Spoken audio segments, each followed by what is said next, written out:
这些年你认为不科学的饮食正在被写进美国的膳食指引了。大家仔细去看一看旧版跟新版的最大区别，一个是正的金字塔，另外一个是倒的金字塔，一切都反过来了。在生酮低碳饮食这个领域里面，大家都欢欣鼓舞的欢迎这一版新的膳食指引。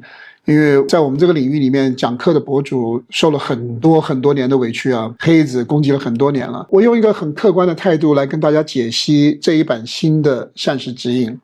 这版膳食指引好不好？好极了，确实是好极了。大家首先要有几个基本的认识哈。这个膳食指引不是在指导张三怎么吃，也不是在指导李四怎么吃，它是一个公共卫生的指引。根据美国人的健康，根据美国人的统计数据，给他们的社会做出来的一个指引。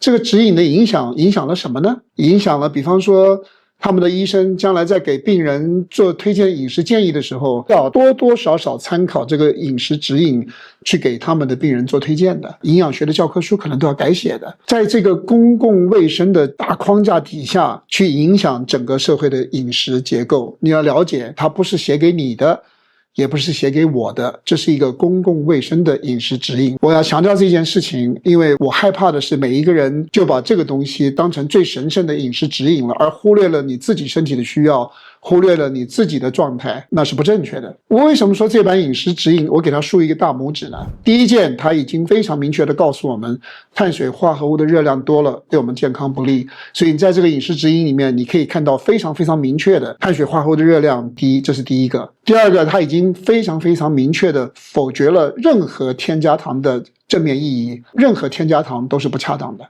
这是非常了不起的一个建议啊。另外一个很重要给大家的建议跟指引是什么？精加工食品不要再吃了。第四个重要的事情是告诉大家我们要吃原形的食物。各位，我在讲课的时候一再跟各位说，今天去追求原生态的食物是不现实的。我们今天的人吃食物的原形就已经非常好了。所谓的原形是什么？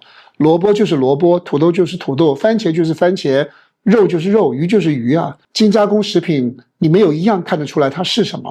吃原形的食物，这几点是它饮食指引里面非常了不起的地方。如果大家按照饮食指引去做的话，确实你的血糖会变得比较平稳，你的胰岛素的反应会变得比较平稳。我建议大家，如果你们家有小朋友的话，明天开始就按照这个指引给他们吃。小朋友的身体是很新的，会对他将来整个人生当中的成长健康带来重大的冲击的。可是你跟我呢，我们已经步入中年跟老年，我们身体满受慢性病的困扰的我们呢，我们如果改成按照这个饮食指引去吃，它可以改善我们的代谢健康，它可以让我们变得比较舒服，它可以让我们的慢性病会得到若干的改善。它能不能够真正从底层上解决我们的问题呢？不能。为什么呢？它不能够帮助你真正恢复代谢灵活度。代谢灵活度是什么？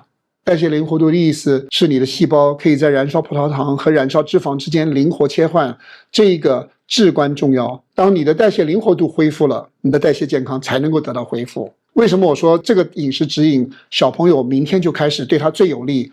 因为他们的代谢健康还没有受到很大的伤害。你跟我呢，我们的代谢健康已经受到很大伤害的人，如果我们就原本的按照他这个饮食指引去吃，你会发现你的健康带来了若干的进步。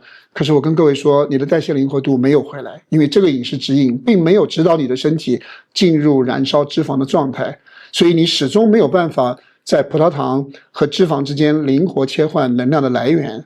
这是我个人认为美中不足的地方。